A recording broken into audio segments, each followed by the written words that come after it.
اعوذ باللہ من الشیطان الرجیم بسم اللہ الرحمن الرحیم۔ خواتین و حضرات السلام علیکم ورحمۃ اللہ وبرکاتہ و مغفرتہ۔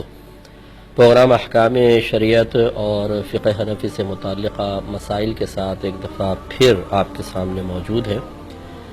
یہ مہینہ سفر المظفر کا مہینہ کہلاتا ہے۔ مظفر اسے کہتے ہیں جس کو کامیابی دے دی گئی ہو۔ اسی سے آپ تھوڑا سا اندازہ کر سکتے ہیں کہ جب سفر کے مہینے کو مظفر قرار دیا جاتا ہے تو یہ مہینہ کوئی منحوس مہینہ نہیں ہے، یہ مہینہ کوئی بلاؤں، آفتوں یا مصیبتوں کے نزول کا مہینہ نہیں ہے۔ بعض ہمارے بھائی بہن، بلکہ بعض نہیں، ہمارے مسلمانوں کی اکثریت جو قرآن و حدیث سے بہت زیادہ دور ہیں، گھر میں قرآن ضرور موجود ہے لیکن ترجمہ تفسیر کے ساتھ پڑھنے کی سال ہر سال سے توفیق حاصل نہیں، اور حدیث سے جو ہمارا تعلق ہے وہ تو سب پر اچھی طرح عیاں ہیں کہ جن کو سیاہ ستہ کے نام بھی نہ پتہ ہوں کہ بخاری، مسلم، ترمذی، ابو داؤد، نسائی، ابن ماجہ، پھر یہ حاکم کی مستدرک کیا ہے، یہ دارمی کیا ہے، بیہقی کیا ہے، طبرانی کیا ہے، ان کے نام بھی بعضوں نے پہلی مرتبہ شاید سنے ہوں، تو کیا حدیث سے لگا ہوگا؟ تو نہ قرآن رہنمائی کے لیے ذہن میں موجود، نہ اس کی تعلیمات، نہ حدیث کا فیض اور اس کا اثر ہم پر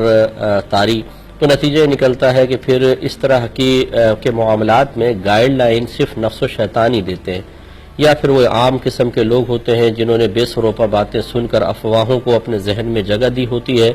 اور اپنے بہت سارے اعمال کی بنیاد انہی افواہوں پر رکھی ہوتی ہے۔ وہ یہ کہتے ہیں کہ جی یہ مہینہ منحوس مہینہ ہے، خواتین نے خود نکال لیا جی خالی کا مہینہ، اس میں شادیاں نہ کی جائے، آسمان سے بلائیں نازل ہوتی ہیں۔ یاد رکھیں سب بیکار اور فضول باتیں ہیں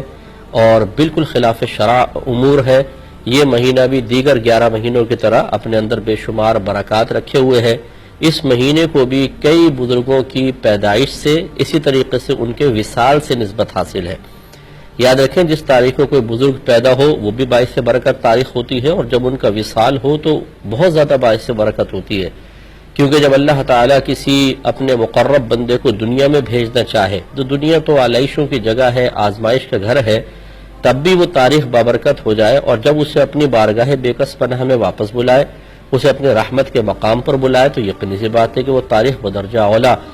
پہلی پیدائش کی تاریخ سے بھی بہت اچھی ہوگی۔ تو اسی لیے وصال کی تاریخیں جو ہیں، یہ وصال کے جو ایام ہوتے ہیں یا مہینے ہوتے ہیں بہت ہی بابرکت ہوتے ہیں۔ تو اب یہ سفر المظفر کے مہینے میں آپ اگر تاریخ اٹھا کر دیکھ لیں، بے شمار بزرگ پیدا ہوئے، بے شمار فوت ہوئے ہوں گے، بہت سارے بہترین واقعات اس مہینے میں ہوئے ہوں گے۔ تو یہ مہینہ باعث برکت مہینہ ہے، کوئی برا مہینہ نہیں، کوئی خالی کا مہینہ نہیں، بلکہ نبی کریم صلی اللہ علیہ وسلم کے دور میں بعض مشرکین کا یہ خیال تھا کہ اس مہینے میں آسمان سے بلائیں نازل ہوتی ہیں، تو نبی کریم صلی اللہ علیہ وسلم نے اسی لیے ولا سفر کے الفاظ بیان فرمائے کہ سفر کا مہینہ کچھ بھی نہیں ہے، یعنی یہ جو آپ توہم پرستی میں مبتلا ہیں اس کو دور کریں۔ اسی طرح 13 تاریخ کو منحوس سمجھا جاتا ہے اور اس مہینے میں شادی نہیں کی جاتی، یہ سب دقیانوسی باتیں ہیں۔ ایک کامل الایمان مسلمان کے لیے شرعاً بالکل درست نہیں ہے کہ وہ اس قسم کے توہم پرستی کے پیچھے چلے جس کی کوئی شرعی دلیل اس کے پاس نہ ہو۔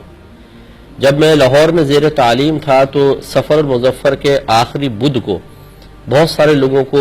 باغوں کی طرف جاتے دیکھا، وتھ فیملی بچوں کے ساتھ جا رہے ہیں۔ معلوم کیا تو پتہ چلا کہ جی نبی کریم صلی اللہ علیہ وسلم کو اللہ تبارک و تعالی نے اس دن صحت سے نوازا تھا، آپ بیمار تھے تو سرکار باغ میں گئے تھے، اس سنت کو پورا کرنے کے لیے ہم جا رہے ہیں۔ اب وہ چونکہ میرا زمانہ طالب علمی کا دور تھا، جب میں نے تحقیق کی تو معلوم یہ ہوا کہ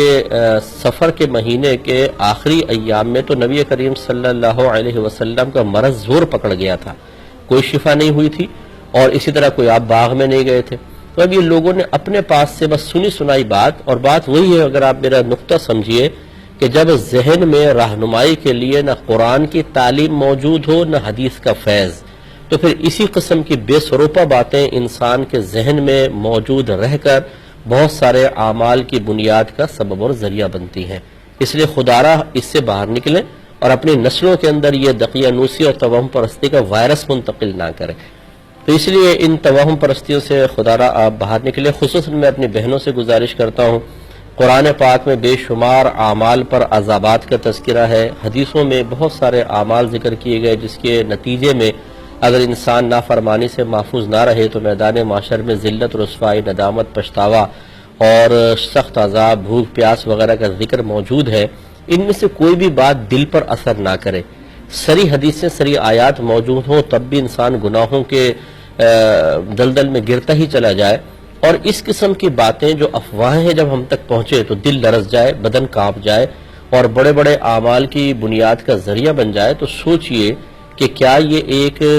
کامل ایمان والے مومن کا کام ہے یا ایک کمزور ایمان والے انسان کی یہ تمام حرکتیں ہو سکتی ہیں؟ تو نتیجہ نکلے گا کہ ہمارا ایمان بڑا کمزور ہو چکا ہے، اللہ کی بات اثر نہ کرے، اللہ کے عذاب کا خوف پیدا نہ ہو، نبی کریم صلی اللہ علیہ وسلم کی باتیں دل پر اثر نہ کریں اور ہم اس قسم کی حرکتیں کریں، اور یہ توہم پرستی اور اس طرح کی الٹی سیدھی باتیں ہمیں خوف میں مبتلا کر کے بے شمار اعمال کی بنیاد بن جائے، اس پہ ذرا ہمیں توجہ